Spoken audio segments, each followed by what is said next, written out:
che la bellezza infiora e la fugge dolore si nevi a volontà. Liviamo nel dolci fremiti che suscita l'amore, poiché che l'occhio a cuore onnipotente va.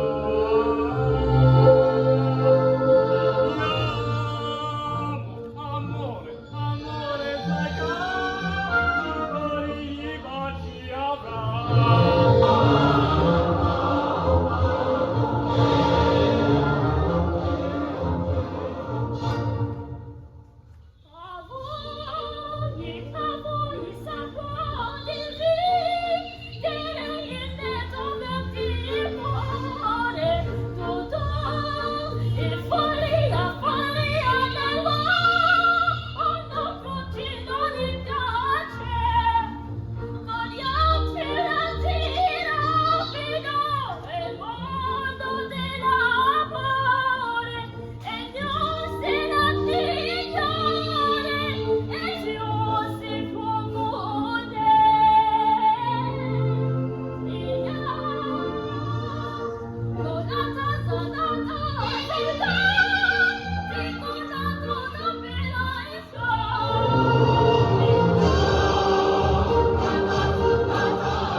Thank you very much, Rahul and Karen. It's very nice. This reminds me of the talent show that we had 2 weeks ago here. So, good morning, everyone. Good morning. Good morning, our graduates. Good morning. How are you doing? Yeah, it's very pleased of today. Are you excited about this day? Yeah. So you're welcome. Thank you. It's a pleasure to welcome all of you today. We have different people among us. We have, of course, we have our graduates. We also have our parents. Ababyeyi muri ngaha murabe kaze cyane umunsi udasanzwe kaze muri sanze turagiye kubabona iteka kuri cyo kubabona ko bari kuje kubabona kenshi ariko umunsi babona murabe kaze ikaze muri sanze mubone abari bariza abana banyu imisi yose. It's also my pleasure to welcome the students of Cohort 7. Can they wave? We also have among us the Tujenge staff here in front. You are welcome. We have the teachers, we have the program director. Welcome. We also have friends among us. We have alumni. Welcome to this graduation. Then you also have the founder and executive director of the Tujenge Africa Foundation, Mr. Etienne Mashuli. You're welcome.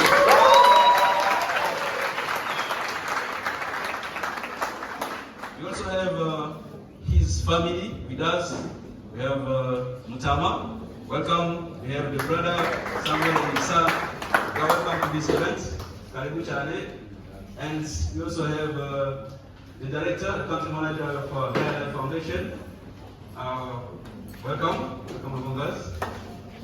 And feel welcome to this place. So without taking much of your time, we are going to welcome the traditional dance group for the next performance, after which we are going to call Mr. Benjamin for his speech. So thank you very much and have a blessed day.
to be here, and I just want to start off by saying thank you, for the opportunity to speak. Guys, congratulations for the day, but really, it's an honor to be able to be up here and talk to you guys today. Birahimbaye cyane kuba hano uno munsi, ndahimbawe n'ibyo ariko nabona uno munsi, novuga ti ndabakeje mbege uno munsi murangije, ndashimiye kandi no kumaruka mu kano kanya. I also want to say thank you to our translator here, who has a very difficult job because I'm going to go off script. Ndashimiye kandi uza kudufasha gusobanura mu rurimi kuko ndaza kafise akazi katoroshe kuko ndaza kubandanya byinshi kugira ngo biraza kugorana kugira ngo tubikane neza gusa turagerageza. So as many of you know, but for anyone who doesn't know, my name is Ben Dickensheets. I am the former director of the Tujenge Scholars Program. I stepped down at the end of 2022 and am now a student again. So I have made a bit of a transition in my life here. Nkuko mushobora kuba mubicaye mutabizi, nitwa Ben Dickensheets, ndiwahoze arongoye program Tujenge Scholars, ariko uno munsi nanjye nasubiye kuba umunyeshuri mpererekanya n'uyu na mugenzi wanjye tukahaba transition. So it's wonderful to be here and to see all of the wonderful things that Tujenge has done, even in the last 6 months. Ndahimbawe no kongera kubona ibyo Tujenge iriko irakora no kuva mu mezi arenganye. I am privileged to count all of these wonderful people in the front row as colleagues and friends, and I salute you for everything that we have done together and you guys are continuing to do.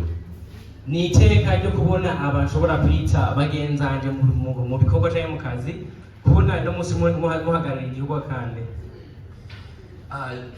These speeches are often supposed to be about metaphors, so let me try a little bit of a metaphor here. Ijambo ryama rigizwe kenshi n'imvugo ngereranyo, rero reka ntanguze imvugo ngereranyo kano kanya. As someone who trained as an engineer and trained in the design process, I can't help but see a moment of transition through the lens of the design process. Nk'umuntu yize ivy'ubuhinga, umu-engineer, nama mbona ivyo nshaka kuvuga nk'igicapo cerekana projet y'umuntu. Now, there are a lot of different schools of thought when it comes to design, but in general, you come up with an idea, you figure out how you're going to make that idea work, you execute your idea, and then you decide whether or not it worked, and then you do it again, and you repeat. Hari amashuri menshi ushobora kwiyumvira, ariko icyo nkeneye ko tuvugana ko no munsi ni gute utangura igiciyumviro, ugashira mu giciyumviro, hama ugasuzuma iciyumviro ukaraba aho cagushikaye. So I see, the opportunity to analyze and repeat when I look at the Tujenge program. I also see this opportunity for you, the Tujenge scholars who are about to graduate and open a new chapter in your lives. Ibi nongera nkabibona nk'akaryo mbona muri Tujenge nka mwege no munsi muhari kandi muriko murashikirizwa impamyabushobozi no munsi impamyabumenyi. So, at the risk of over-quantifying something that probably shouldn't be quantified in the first place, I want to give you a few, let's call them design principles as you think about where you go in life. Kubutinya ko ntashobora kuronka neza amajambo yo kubishiramo cyangwa yo kubigereranya, reka ncishe make gusa nerekane ukuntu design cyangwa integuro igicapo cy'ubuzima kigiye kugenda kuri mwege mugiye kurengana. So anytime you are trying to think about where do I go next, what is my next project, you start with the idea phase. Igihe cyose ugomba kwiyumvira ati mbega nihe ngomba kuja, nihe ngomba gushika, wama utanguza intambuko yo kwiyumvira cyangwa yo kwigana ivyumviro.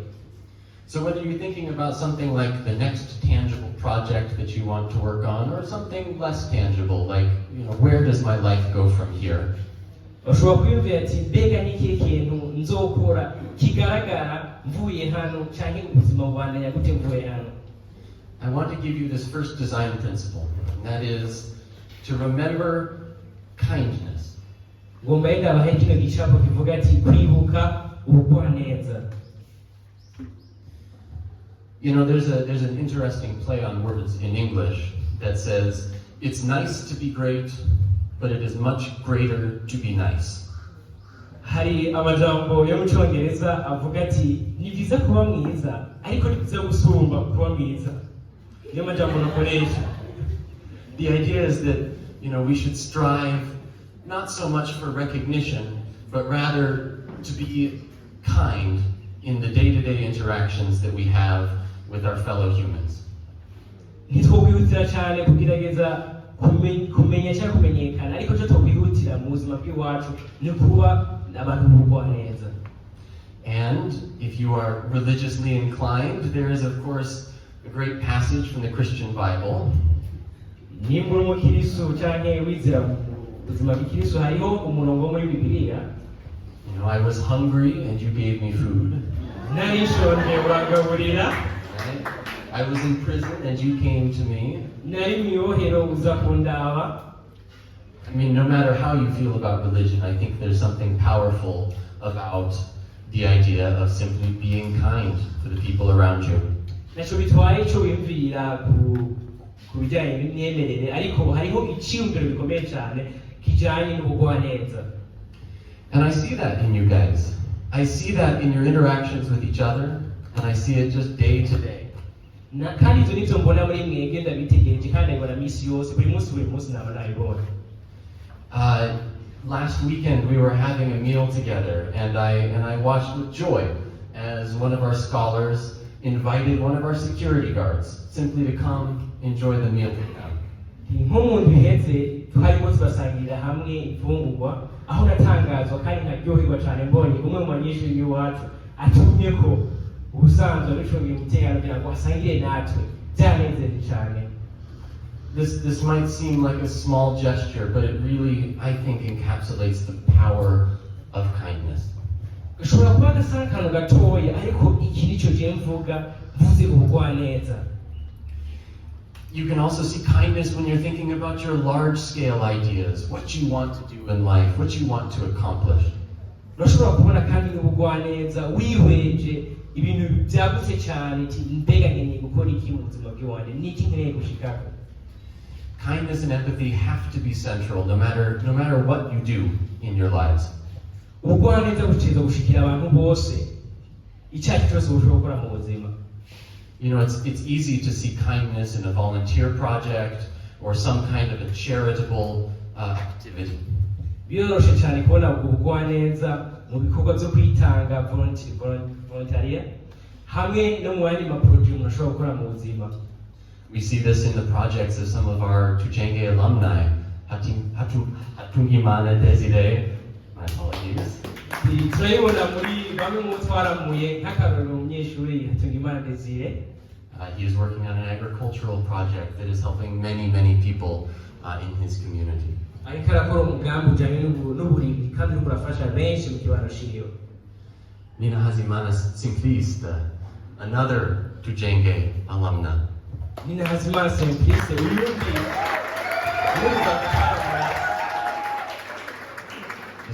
she is working on a project that is bringing books to people around Burundi.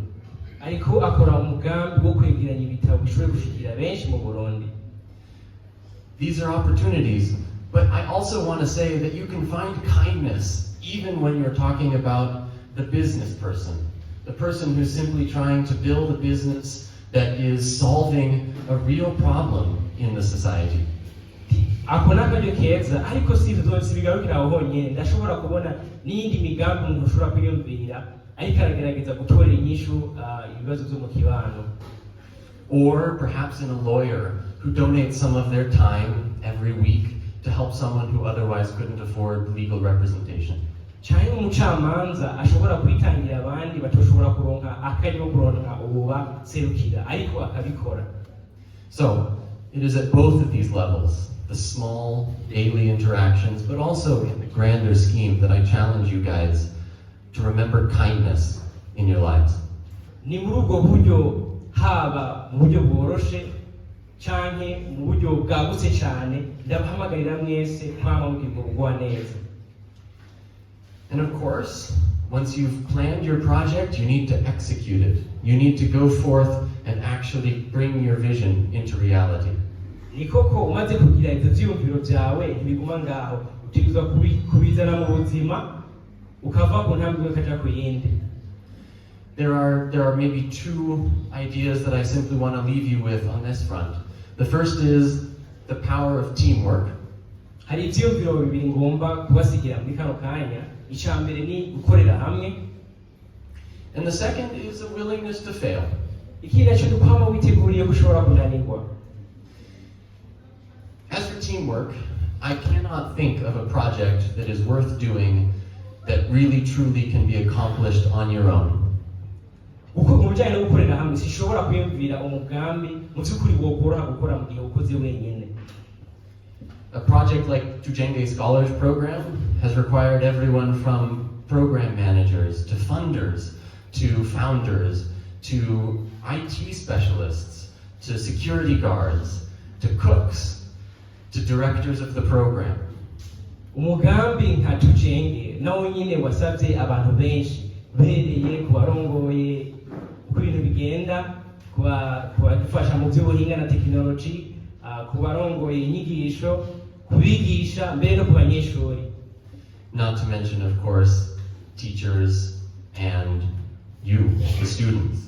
Ndasubiye kugira ngo mvuge ntibagiye kuvuga abigisha namwe n'abanyeshuri. So don't be afraid to look for opportunities to collaborate with others in your lives. Ntutinye kurondera akaryo keza ko gukorana n'abandi mu buzima bw'iwawe. I also challenge you not to be afraid of failing in your projects. Ndabahamagarira kandi kudatinya kunanirwa mu buzima bwanyu. I've often told the story about how when we first started with Tujenge, there were many failures that we encountered. Sinzi ko nageze kubabwira igihe twatangura Tujenge ukuntu kenshi twananiwe cyane. And without rehashing too much, I simply want to say that if we had decided that the failure was the end of the story, then we would never be here today together. Ntagerageje kurandira ngo nje muri byinshi, mvuze yuko tutari kwemera ko kunanirwa ari kimwe mu bigize intambwe zacu, twari kuba dushize hano no munsi. It's a powerful concept to believe that you have the capacity for growth and learning throughout your lives. Ni icyumviro gikomeye cyane kumva ko ufise ubushobozi bwo kwiga no gukura mu buzima bw'iwawe ufatiye ku kuntu wagiye urananirwa. And so I challenge you to maintain this growth mindset, the belief that whatever it is that you want to do is within your grasp, no matter how many times it takes to achieve that. Ndabahamagara nawe gutera intambwe mukabandanya mukakorera muri ico cyiyumviro cyo kuba ati ntacyo bitwaye uko ndanirwa kose ariko ntegezwa kubandanya.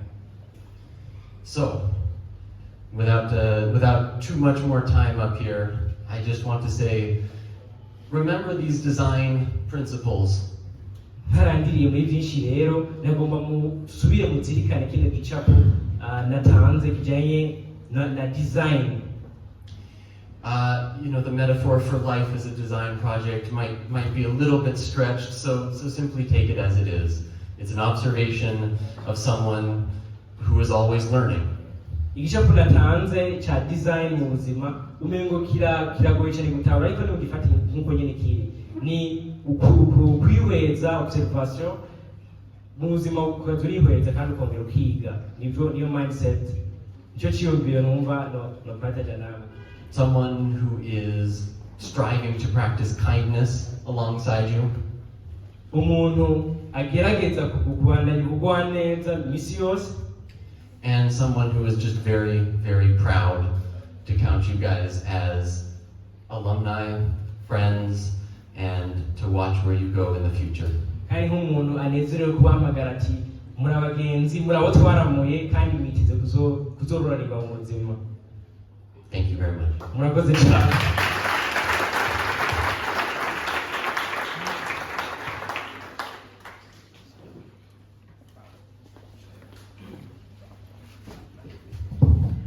Thanks a lot, Ben. Murakoze cyane Ben. Well, so to Tujenge's board, our emeritus director, Ben, our beloved current director, Carol, the Tujenge professors here, the scholars past and present, and of course to our esteemed parents and everyone else, good morning. Umuryango wa Tujenge kuri abahoze arongoye inyigisho kuzarongoye inyigisho no munsi kubigisha abarezi ku banyeshuri no ku muntu wese ari hano hantu ndabaramukije. I was just saying earlier that everybody looks so good, right? You would be surprised to think that Burundi is the poorest country on earth.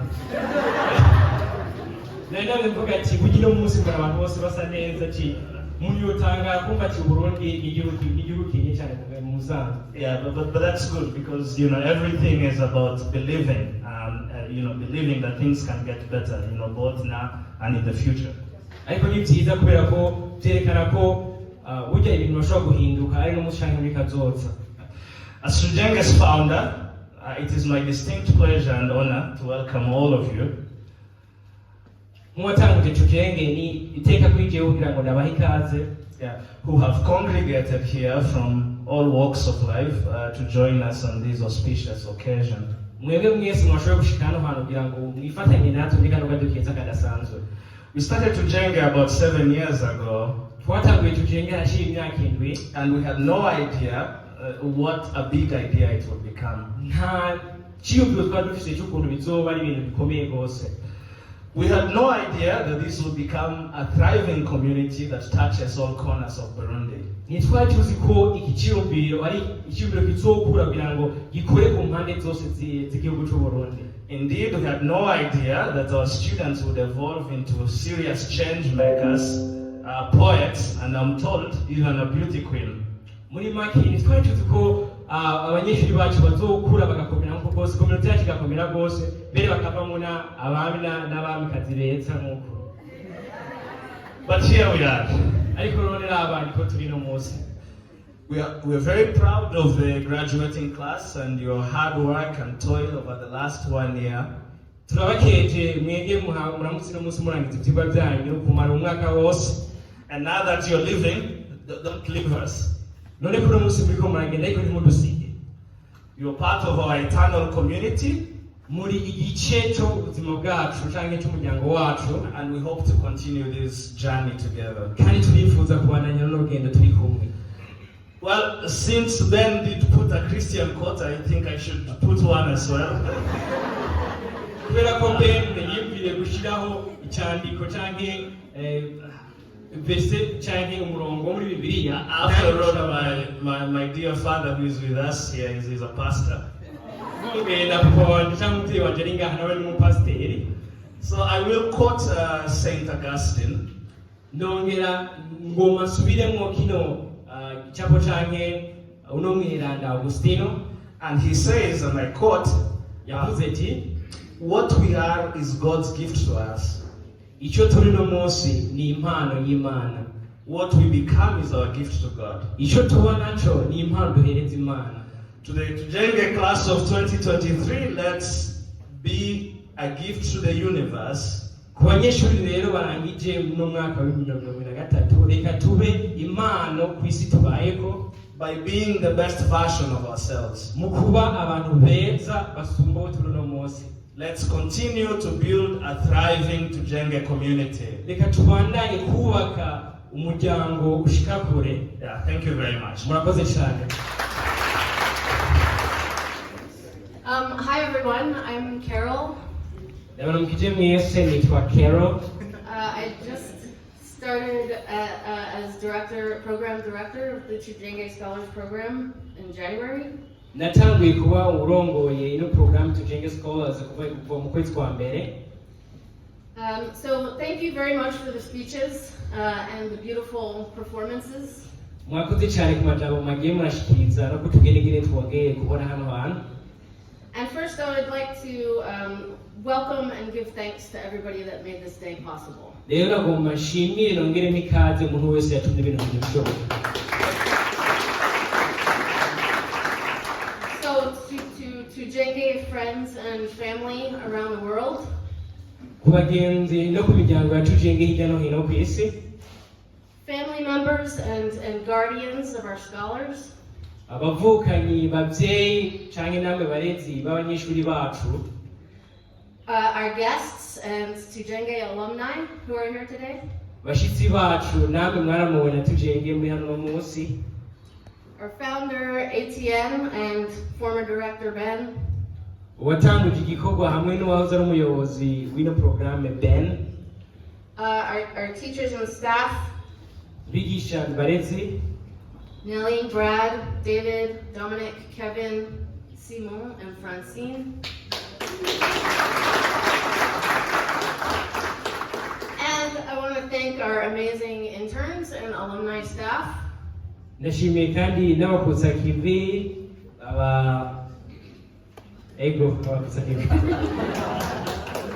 Kevin, Piaget, Eliface, Kevin, Justice Piaget, Sabine. Elifaz, Hear the names, you don't have to translate the names, right?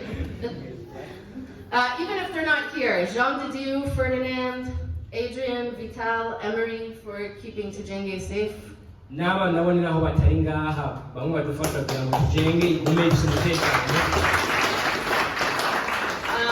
Even if they're not here, our main donors and supporters, Stephen Peel and Matt Schaff. nabo nyine naho batari ngaha abandi badufata mu mugongo mu kudushigikira. Simpliste, the student house manager, Simpliste udufasha kugira abanyeshuri bacu, my former student, ni umunyeshuri ujya kuba umunyeshuri wanje, my friend, my sister, ni inshuti yanjye kandi mbere ni my walking partner, ndavuga ko hari n'uwo dusanzwe dukorana And- college. and my only source of girl talk in Bujumbura. niwe muntu kandi numva nishimira nafasha kutubayaga hano Bujumbura. And of course, the Cohort 6 scholars themselves. namwebwe kamwe sinobibagira abanyeshuri bo muri poromosiyo ya gatandatu. So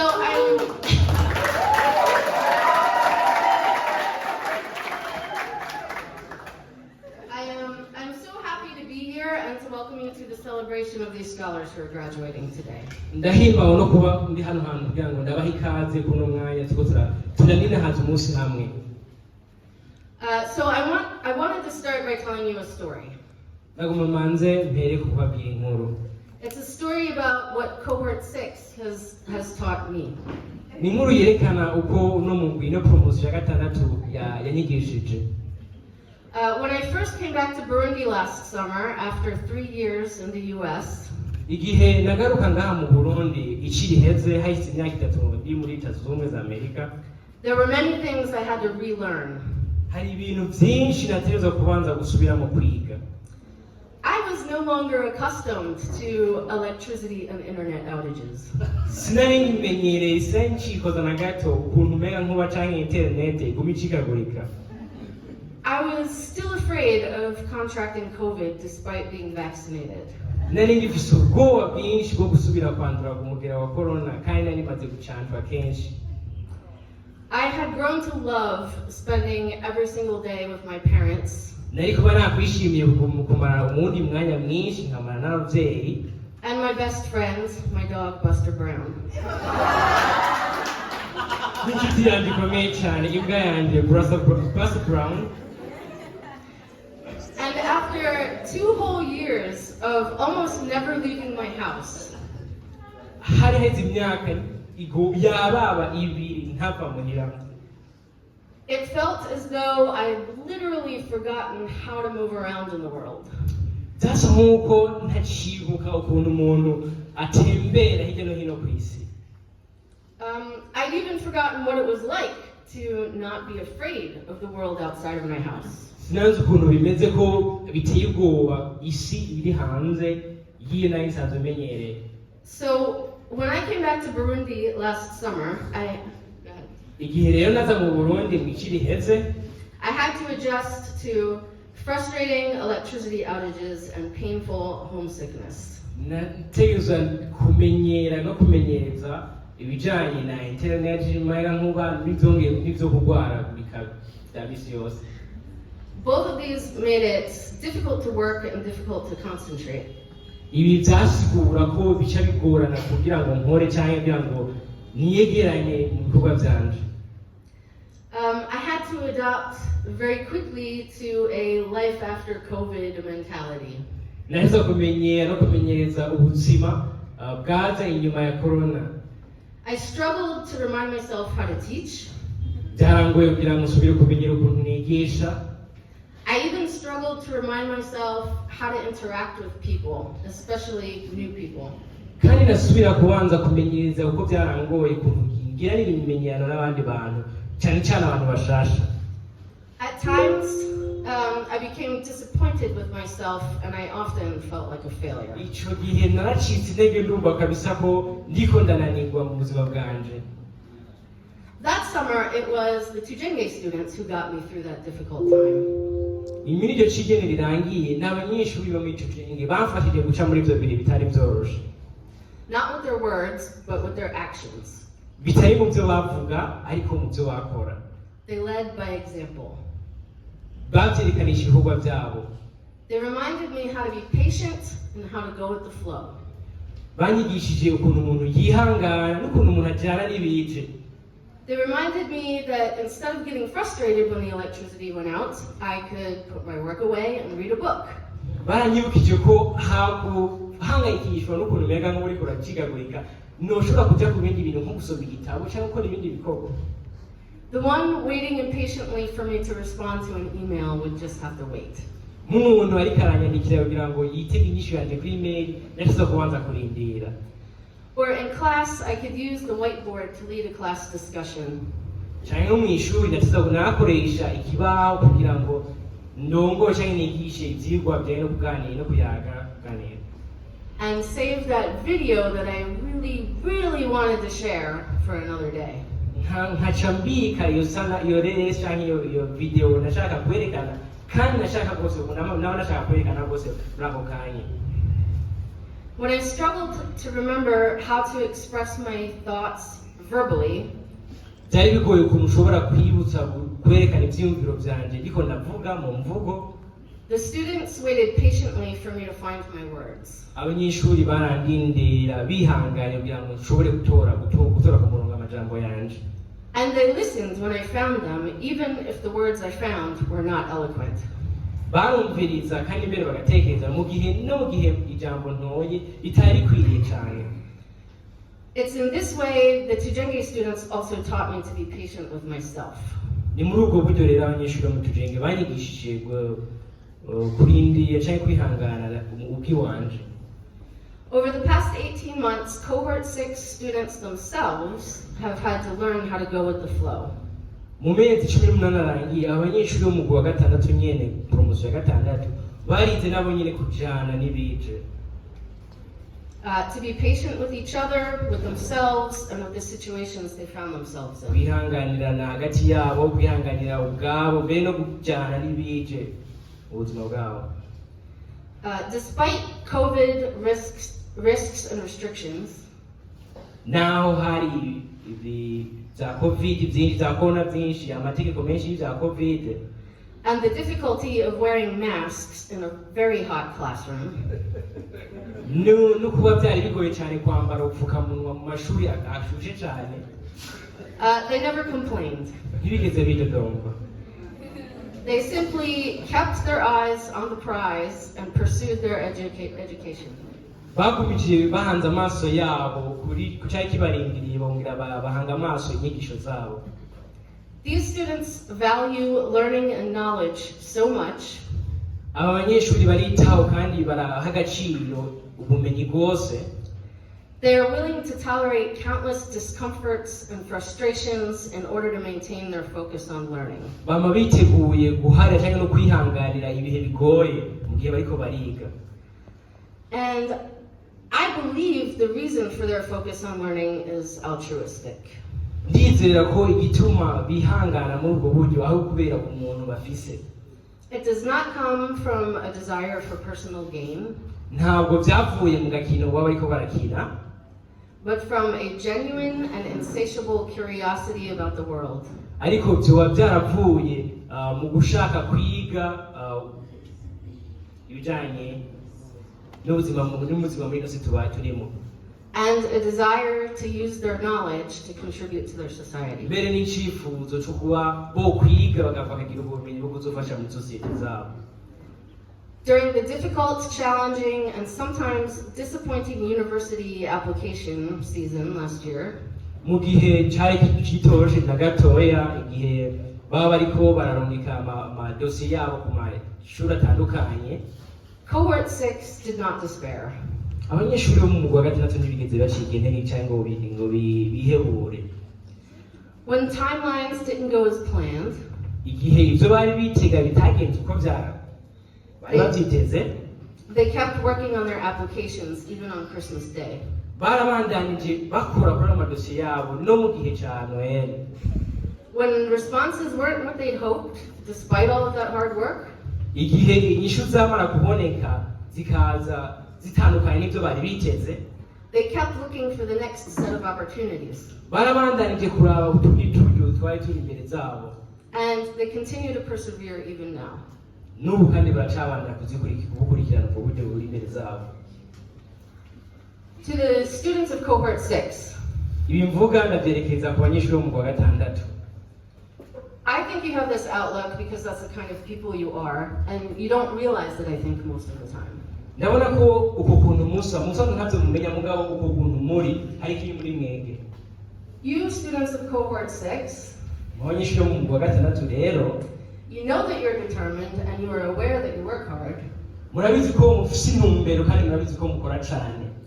but what I've observed in addition to that Ariko jewe icyo mfise kitandukanye n'ibyo is your resiliency in the face of setbacks and disappointments. ni ubukomezi mufise mu guhangana n'ibije bikomeye no kudasubira inyuma. Your ability to see the advantages in front of you Ubushobozi bwo kubona uburyo cyane ibiri imbere zanyu nk'akaryo keza, and to not be blinded by those opportunities which have passed you by. no kudapfukwa amaso n'uburyo buba bwamaze kubarengana.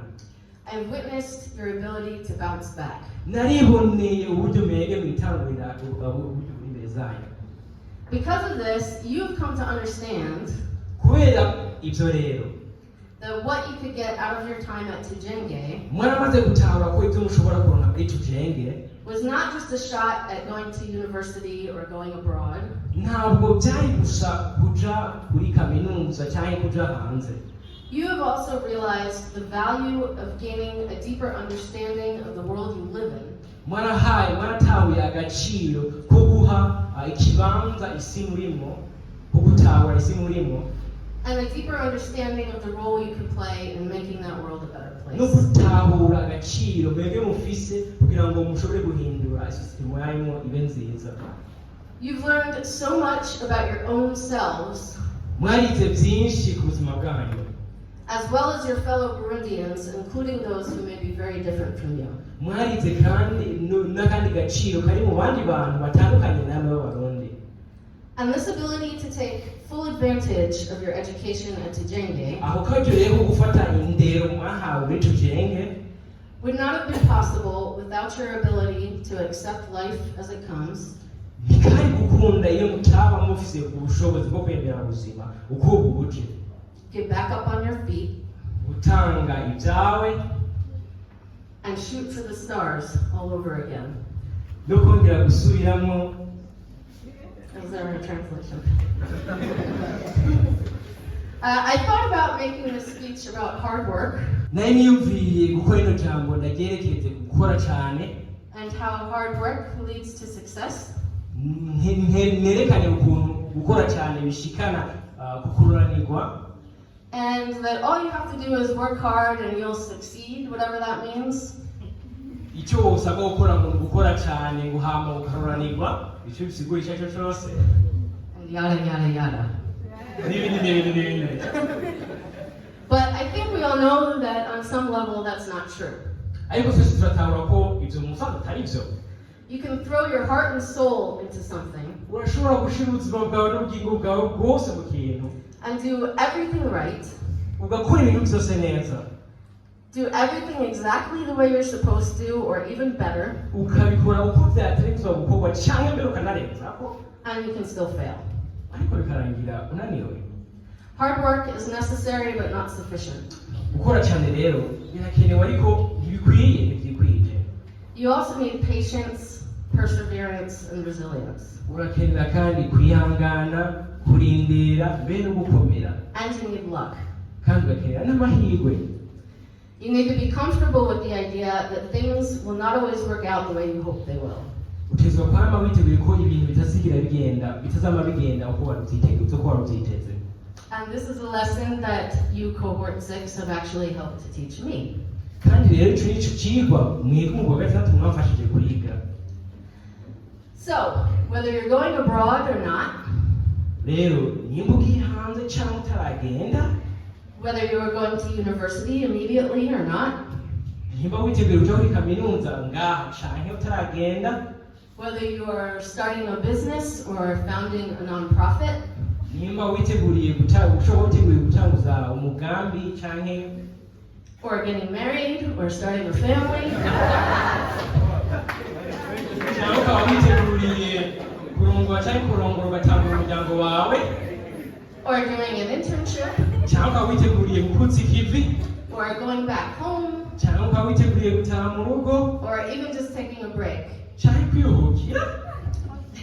Whatever path you take, inzira yose rero uzofata you will face roadblocks and frustrations and obstacles. uzokwama uhura n'ibiguhagarika, ibiguca intege, mbere no ibigushakuza atari bike. Because of luck, ariko kubw'amahirwe you'll probably also face unexpected successes. uzoshobora guhura n'ukundi kuroranirwa utari witeze. But the ability to always be consciously reminding yourself to go with the flow ariko ubushobozi bwo kwama wibuka kujyana n'ibije rero will benefit you greatly as you continue to move forward. buzobafasha kandi mbere bubahe uturusho twinshi igihe muzoba muriko murabandanya. Not that it's bad to feel disappointed or frustrated, ntabwo ari bibi kumva wo ucika intege cyangwa ukanashavura mu bintu or even angry or sad cyangwa ugashavura cyangwa ukababara when things don't work out. igihe ibintu bitagenze uko byateze kugenda. But you should always remind yourself to be consciously aware ariko mwasabwa cyangwa ndababwira kwaba mwibuka mukiyumvira that those feelings will pass ko ibyo byiyumviro bizorengana, and the time to seize the next opportunity will come. kandi n'umwanya kubona ubundi burusho n'ubundi buryo buri imbere uzoza. I think I know you all very well, ndibaza ko nabona bazi mwebwe kandi neza, and I know that you will bounce back from whatever obstacles you may face. kandi ndazi ko muzoba mwiteguriye zigukira imitego uzoba imbere zanyu muzohura nayo. I am so excited to see where you all will go and what you will accomplish. nditeguriye kandi n'ikinezaneza cyinshi kuzobona ibyo muzoshikako iyo muzoba muriko murarora. Each and every one of you, umwe wese muri mwebwe as you embark on your next journey. igihe muzoba muriko murajya ku rugendo rushasha rwanyu. And so I welcome you to the big and growing Tujenge alumni family. ndabaye kandi rero ku muryango wagutse n'abandi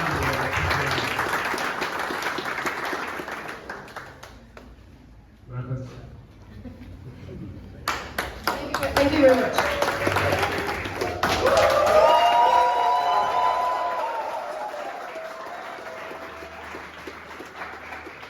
Hello, everyone.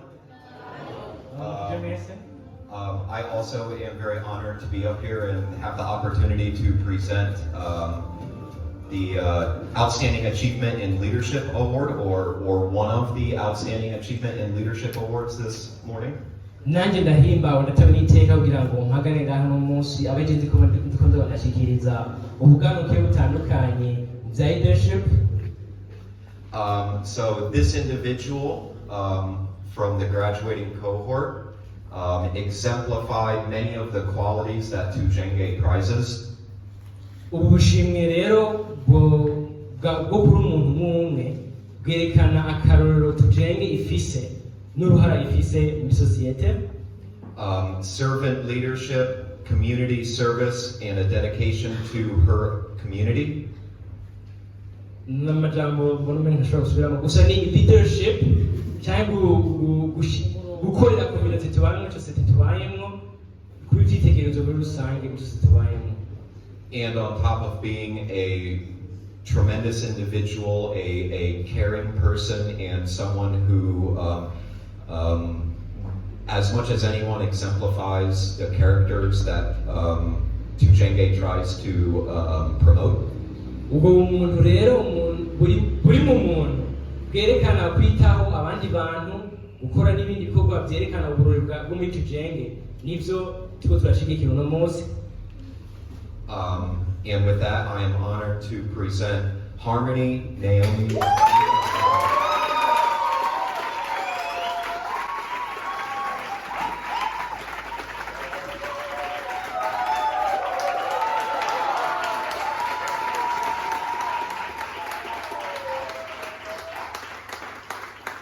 For all of her work, especially her many months-long dedication to seeing an environmental project through, and then the subsequent execution of this project. Turiko turashimira rero uyu Naomi kuko ubwitange yerekanye n'ubwira budasanzwe bujyanye no gukingira ibidukikije mbere kongera agashyira mu ngiro imigambi yiwe. So congratulations, Harmony.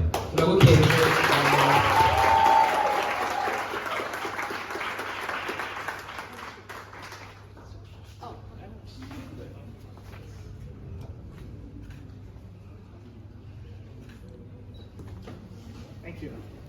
Congratulations. Thank you very much.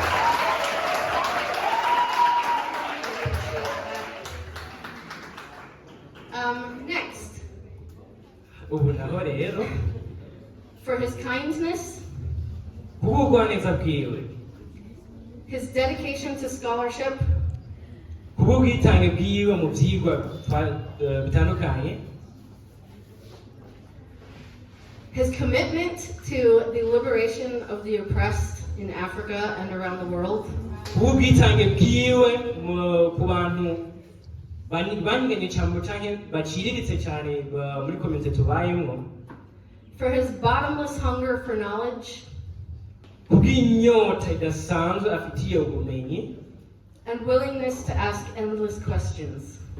mbere n'ukwama yiteguriye kubaza bino bibazo bitandukanye.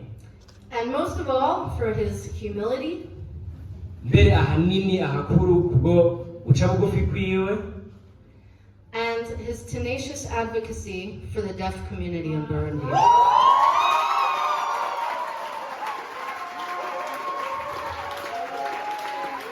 honored to present this leadership award to Mr. Juste Nsabimana.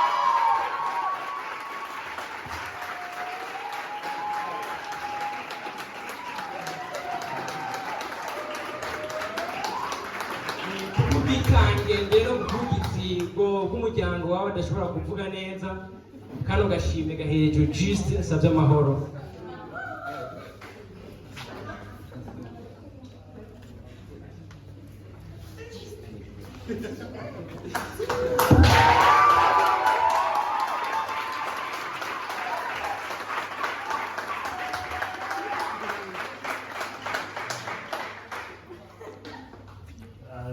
Well, good morning again. I'm back. Well, where to start with this? First of all, I learned I was giving this award only yesterday. So, nibaza ko nagomba gashimira gatanze ejo rero birantangaje. So I really struggled, to come up with the right adjectives to describe the person I'm about to talk about. rero byangoye cyane kugira ngo nshobore gutanga ikigereranyo cy'uno muntu ngomba mvuge muri kano kanya. And it is extremely difficult to describe or exaggerate the impact that he has had for us here. Biragoye gushyira mu majambo ubwitange mbere n'impinduka yazanye mu muryango wacu hano. Ben joined us about a year or two after college. Ben yifatanyije natwe haheze umwaka cyangwa imyaka ibiri amaze kaminuza yiwe. And I vividly remember meeting him at the airport. Ikintu rero nibuka cyane n'ukuntu twahuriye kuri airport. And he had a big bag and he had just come in from Tanzania. Ni igikapu ciwe kinini yavuye muri Tanzania. And he was ready to move. Yari yiteguriye kunguruzwa. And so the next day, rero umunsi wakurikira Ben asks, what is the plan? ashiraza mbega umugambi cyangwa intumbero niyihe? Well, we had no plan to speak of. birumvikana nta mugambi twari dufise wo kuyaga muri ako kanya. So I told him, rero ndaciye ndamubwira ati we have no plan, but you will be the plan. nta mugambi nta ntumbero dufise ariko wowe uzoba iyo ntumbero kandi uzoba uwo mugambi. And I was thinking about it, later that evening. rero nabandi ndavyumvira ko uwo mugoroba. This is a young man who just came in from Harvard.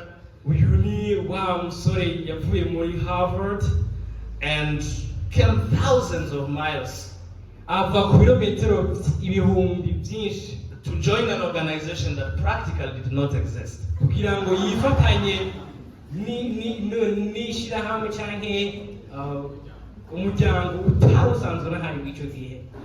And I think there is something special about Americans. Sindibaza ko hari ibidasanzwe mu bijyanye n'abanyamerika. And one of it is the ability to have, to believe, to have faith in ideas. Kimwe muri byo rero ndibaza ko ari ukwizera mu byiyumviro. So anyway, so Ben has been with us, part and parcel of everything that we've done for the last 7 years. Ben yabaye nacu mu bihe byose agiye turaba mu myaka irenganye. Helping us build this organization from scratch. adufasha kubaka shiramo ino organization guhera mu ntango mushinga. And it's not an exaggeration to say ntabwo ari ko ndenza rugero kuvuga ko Burundi owes so much to you, Ben.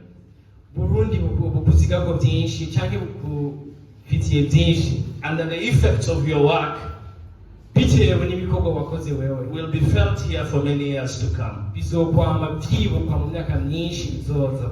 Ben, you're a true friend of Tujenge. Ben, uri inshuti nziza ya Tujenge. And we're immensely grateful for your contribution in rebuilding this country. Bizokwama kandi tukwibuka tunagushimira kuntu wadufashije kubaka kino gihugu. I do consider you to be part of my family. ndagufata nk'umwe ugize umuryango wanje. And so you will be an eternal member of Tujenge. rero uzokwama uri wa mugenzi w'ibihe byose wa Tujenge. Congratulations on this very well.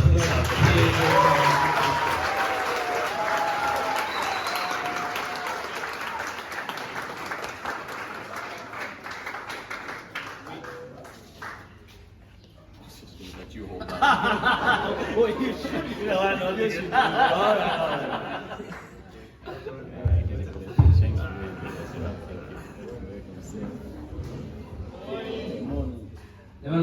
mwese muri hano.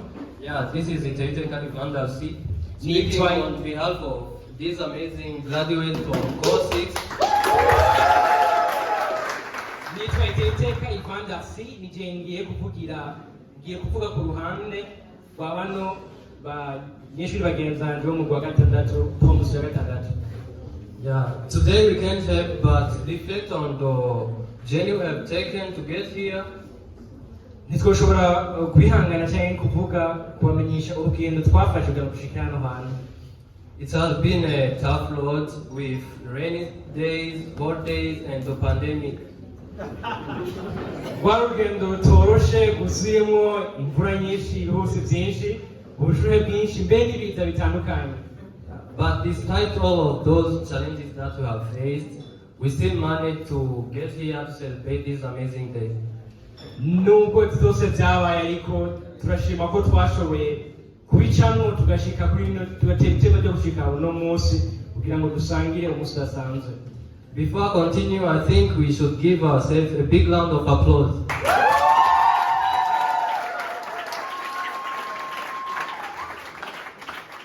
Yasabye ko imbere y'uko babandanya kandi dukwiye kubakomera amashyi menshi cyane.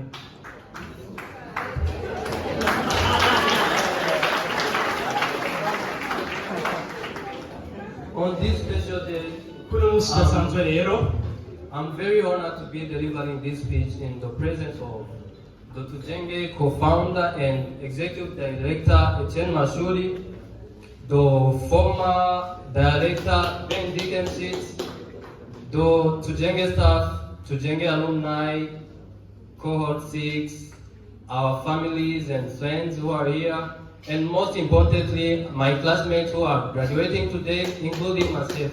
novuga yuko ari iteka ridasanzwe iteka ridasanzwe ntewe kugira ngo mpagara imbere ndiko ndatanga ino jambo imbere y'uwiyumvira ino Tujenge, imbere y'uwahoze arongoye ino program Tujenge Scholars, mbere n'abigisha abarezi bari hano hantu, abagenzi n'inshuti baje kudushigikira, na cyane cyane rero ntibagiye abanyeshuri bagenzi banje muri promotion ya 6. On behalf of my classmates, I wish you all a warm welcome. Ku izina rero ry'aba bagenzi banje twigana ndabaha ikaze. Yeah. As we gather here to mark the end of this program, Nk'uko rero dukoraniye hano kugira ngo twibutse cyangwa twibukanye kano kari ko kurangiza ivyigwa, we are filled with a mix of emotions, joy, gratitude, and a touch of sadness as we say goodbye to this chapter of our lives. turahimbawe ariko bivanze, umunezero uvanze n'umubabaro ko tugomba kuvuga ati bye cyangwa igomba gusezera runo rugendo twari turimo muri no programme. Looking back on the time we have spent together here at Tujenge, nihweje akanya twamaranye mu minsi irenganye muri Tujenge, it's clear that we have come a long way. biragaragara by'ukuri ko twavuye hano kure cyane. We have learned so much, not only from our textbook and readings, but from each other as well. Twarize byinshi bitandukanye bitari mu nyandiko cyangwa mu byigwa biri ku ishuri gusa, ariko hagati yacu bwacu naho nyine twarize. We, the Tujenge scholars of the Cohort 6, twebwe rero abanyeshuri bo mu wa 6 promotion ya 6, we are grateful for the better education, leadership and community engagement opportunities that were provided to us throughout the time we've been here at Tujenge. turashimye kandi turakengurukiye inyigisho nziza, uburyo bwiza twahawe muri urugendo twabayemo muri Tujenge. We have got to cultivate our critical thinking, twarize kubumba uburyo bwacu bwo kwiyumvira, teamwork spirit, turiga gukorera hamwe, and most importantly, the sense of giving back to our community. hejuru yabyo turiga ukuntu ushobora gukorera sosiyete cyangwa komite tubayemo. We believe that the knowledge and skills we have gained in this program turizera ko ubumenyi imbere ni twakuye muri no porogaramu have transformed into potential agents of change, bwaduhinduyemo ba bantu bashobora kuzana impinduka, ready to make an impact in the Burundian community and wherever we find ourselves. biteguriye kuzana impinduka mu Burundi bw'iwacu, mbere n'aho hantu hose dushobora kuzokwisanga. In addition to our academic achievements, hambavu rero ibyo twashoboye kurangura mu byigwa byacu, we are glad for the moment and time we have spent together as a class and the experience we have shared. twarishimiye cyane uburyo twamaranye, mbere n'ibyo twasangiye hagati yacu. It was a great moment for us to share ideas and values. kari akaryo keza kuri twebwe gusangira ibyiyumviro n'ibihe byiza hagati yacu. It has meant learning from each other, challenging each other and supporting each other. byasigura kwiga twigiye kuri bagenzi bacu, kubumbana hagati yacu, mbere no gukurira hamwe twese. But living together has also meant facing challenges. kandi rero byongeye no ku bana byasigura guhura n'ingorane zitandukanye. We have had to learn to navigate our differences, Twarize guhuriza hamwe cyangwa gutahura ubudasa bwacu, respect one another's beliefs and perspectives, kwizera gutandukanye bw'ibyiyumviro byacu no kwizera kwacu, and communicate effectively. no guhana amakuru neza. We have come to understand that a true community is not about everyone being the same, Twatahuye ko burya ikibano ciza saho abantu bose baba basa, but about celebrating our diversity and finding common ground. ariko twatahuye ko ari ukuryohererwa ubutandukane bwacu mbere no kubushyira hejuru tukabyishimira. While we may be leaving the familiar classrooms of the Tujenge, we are not leaving behind the knowledge, skills, and memories that we have gained in Tujenge. Naho turiko dusa n'abasohoka tuva muri no program, ntibisigura ko turiko turibagira ibihe byiza n'ibyo twize muri no program.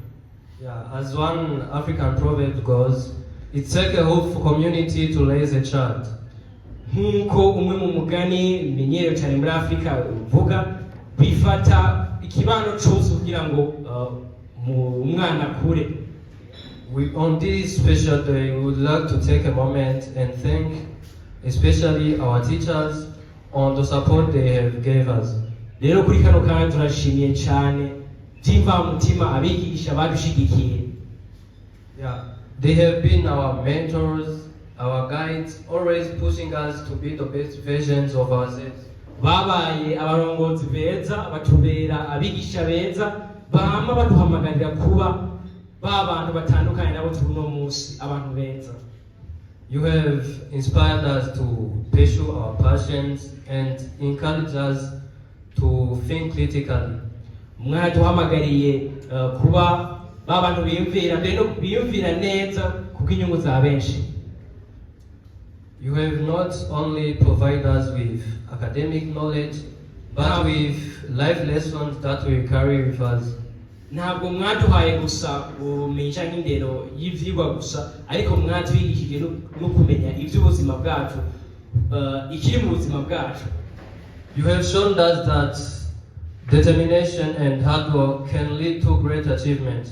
Mwatweretse ko kugira intumbero bishobora gushikana kukomeye cyangwa kuranirwa mu buzima. You have also shown us that failure is not the end, but the opportunity to learn and grow. Kandi mwatwigishije ko burya kunanirwa ntabwo ari rangira canke impera y'ubuzima, ariko n'akaryo ko kwiga no kubandanya. You have given us the tools to succeed, and for that we are really grateful. Mwaduhaye ibikoresho kugira ngo tumenye natwe tukabikengurukiye.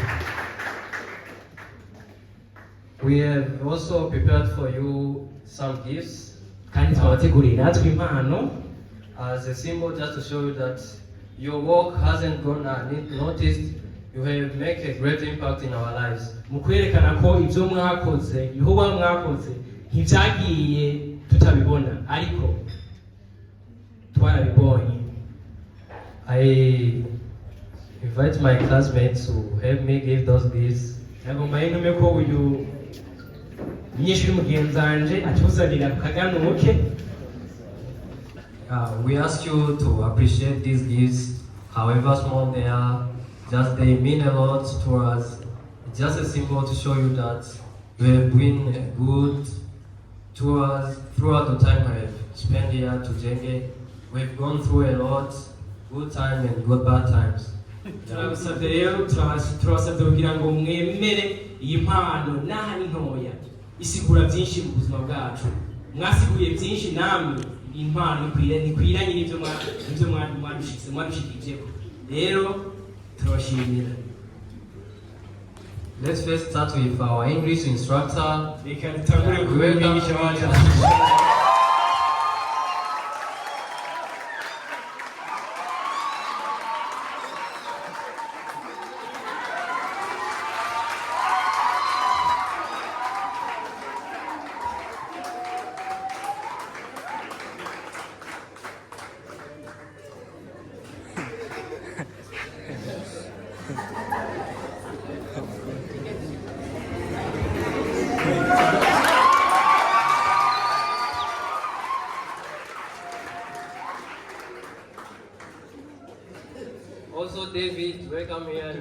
And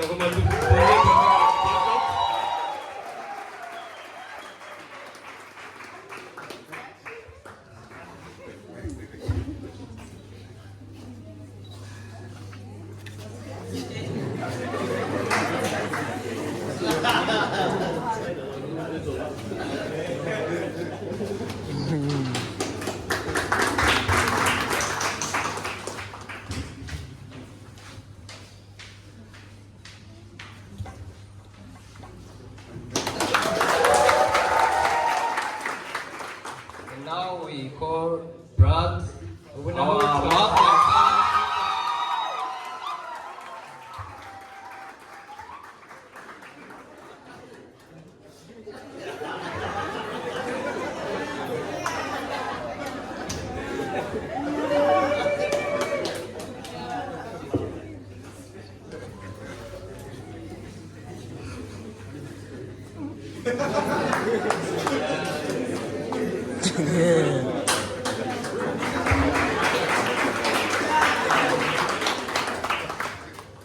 And Ben, also you are welcome.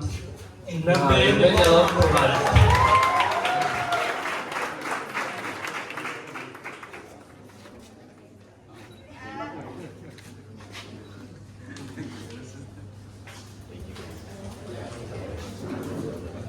And Tujenge mother, Carol,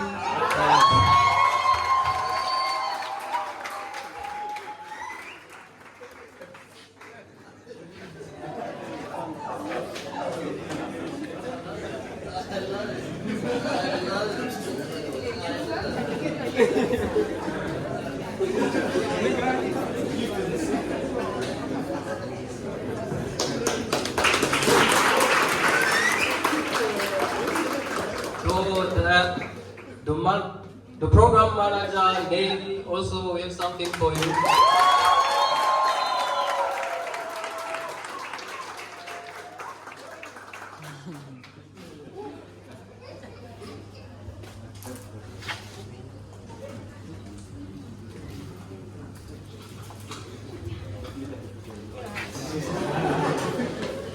And same priest, you are also welcome there.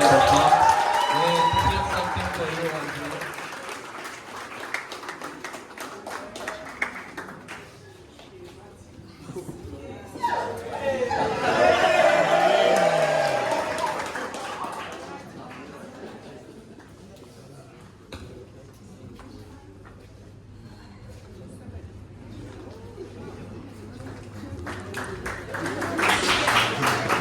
Now we would like to thank also, there are those who helped us surviving in the afternoons. Without them, we couldn't study well. They have really helped us follow in class. rero turashimiye nabo abandi nyine tokwibagira bamwe bakora mu buhinga bw'ibyuma batuma inyuma ya saa sita tubandanya tubaho neza. That is Brazil and Simeo. Brazil and Simeo.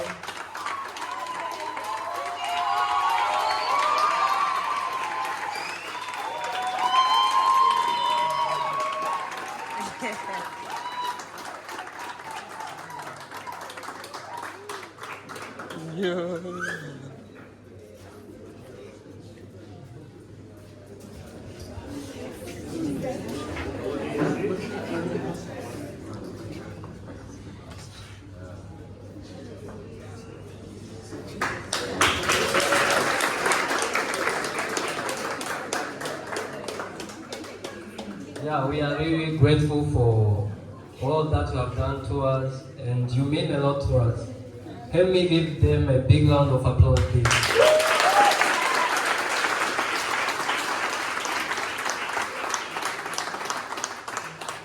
Now, before concluding, we would like to thank our parents, siblings, and former classmates. Dushimire ababyeyi bacu, abagenzi bacu, abahoze n'abanyeshuri bacu, n'abagenzi bacu muri rusange. Your presence here today means a lot to us, more than words can express. Kuba hano kwanyu bisigura byinshi kuri twebwe, amajambo ntashobora kuronka ingene abivuga. We are really honored and grateful to have you in our lives. turatewe iteka kandi turanezerewe kubona tubafise mu buzima bwacu. Help me applause for them, please.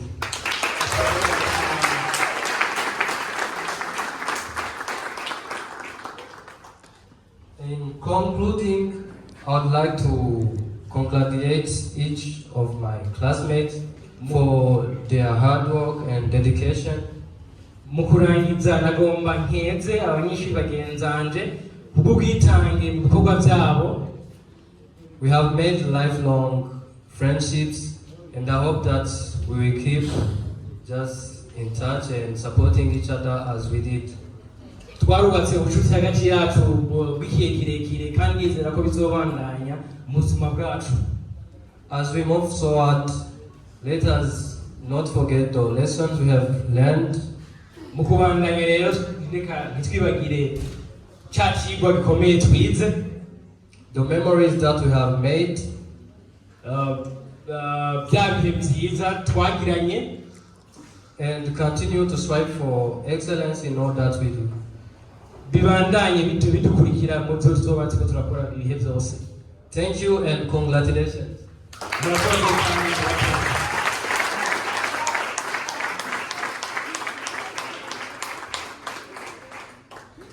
Also, I'd like everyone in his respect or her respect to stand up and join us here.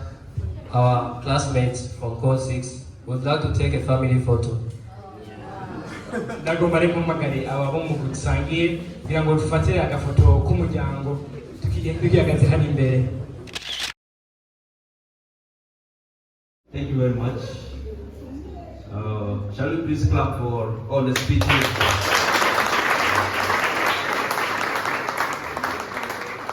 I'm really impressed to see transformation around. Actually, Tujenge is a place where I always experience transformation. I remember from my desk, it's true that I probably don't talk too much with students, unless if I want to resolve something, of course. I know all of you. I know you from far, but I know you. I remember the first day I saw you, from the interviews up to now. Wavye muringa murashara kucyabona ibyabona bikongera abana bari batari ukuma bagwaye siko bakigeze murashaka kubibona muhira ni ikintu kidasanzwe reka tubakomera amashi kandi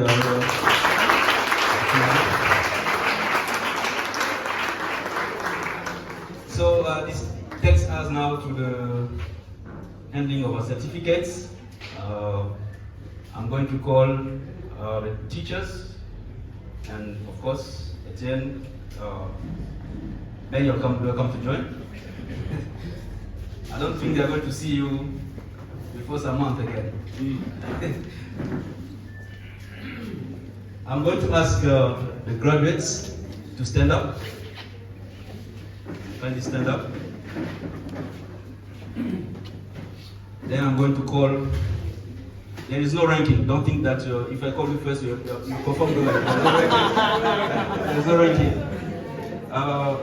Uko tuza guhamagara sikuvuga ngo hari uwa mbere cyangwa uwa nyuma, duhamagara uko amazina atonze tout simplement na ranking together. So when you receive your certificate, you can come and shake their hands and have a picture, a photo, of course. So we are having Yvan Darcy Iteriteka.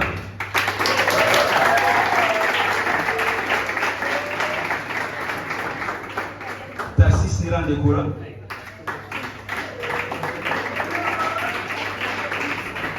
Royce Carlen Maunayo.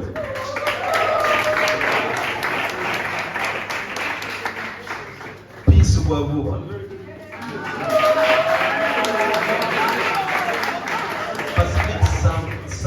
Mukiza, Miss Peninga Birano,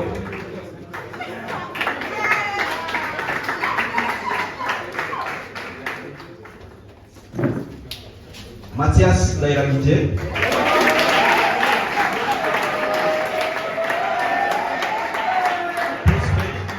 Hollande Duayo,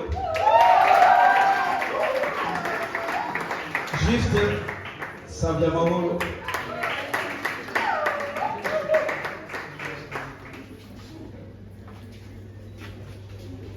Jeanne Bienheureuse Tira.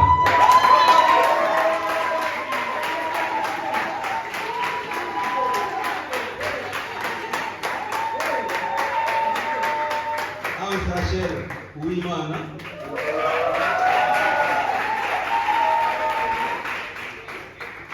Jean Yvan Munyemana.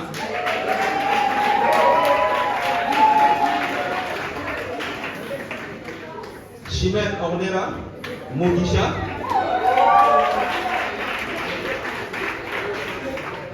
Innocent Daïzé.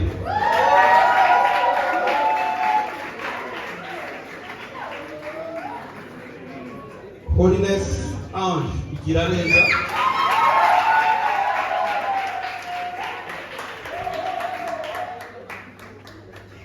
Ada Daïseva.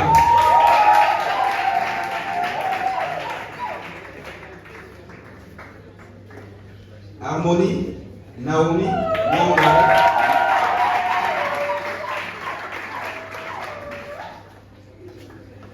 Florence Chimilimana.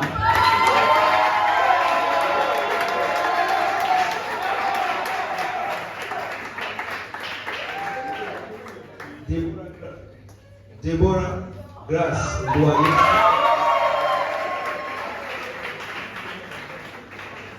The last not least, Faith Ateno.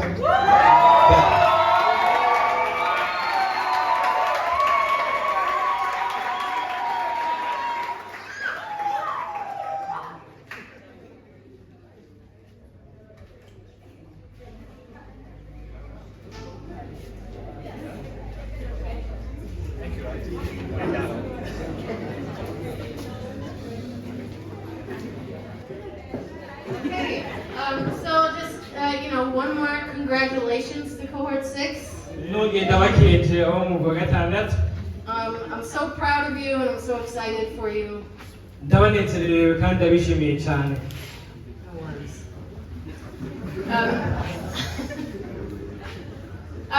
So thank you everybody for coming. I don't really have much to say in closing except there are drinks in the back, so enjoy. ndashimiye rero mwese mwaje simfise byinshi byo kuvuga usibye ko hari akanyobwa inyuma yacu rero munezerwe. Oh, and there's a banner outside that everybody can take pictures in front of it with Tujenge in them. hariho n'igicapo ngaho inyuma abakeneye bashobora nabone kuhafatira udufoto twiza. So thank you very much for coming. murakoze cyane kuza.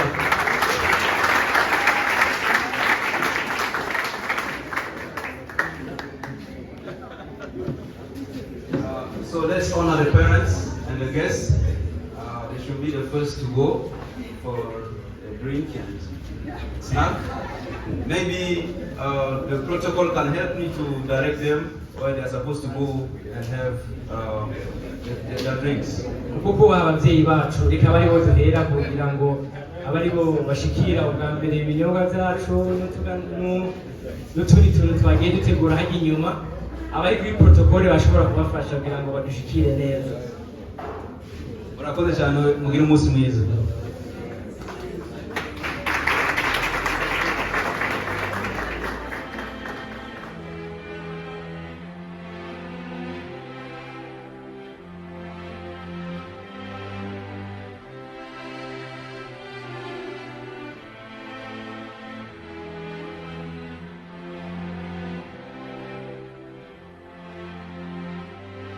So